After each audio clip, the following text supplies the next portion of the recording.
Do you think I'm in your home? Do you think I'm in your home now? Ooh, am I in your home now? Anybody remember Count Floyd, Monster Chiller Horror Theater? Ooh! Anyway, we're sort of having fun here because we're not going to spend the money it takes to make 3D, because Titanic is back in theaters and it's in there in a 3D version. That means that some of you are going to be paying as much as $13 a piece to see it, just to see if the James Cameron hit will work in 3D.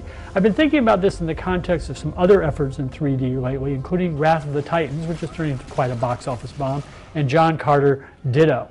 The question here, I think, is that do we go to 3D because we want to see spectacular effects and big giant monsters and things jumping out of the screen, or do we go for the same reason we go to all other movies, which is to feel something?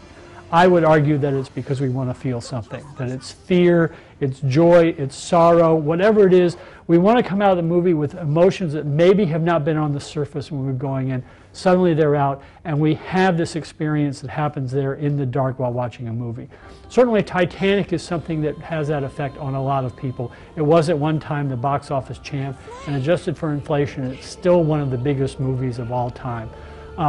I'm not a big fan of the movie in its entirety. I have this basic problem with James Cameron, who also pioneered 3D with the effects in Avatar, because I think sometimes his storytelling lacks in favor of doing things that look great.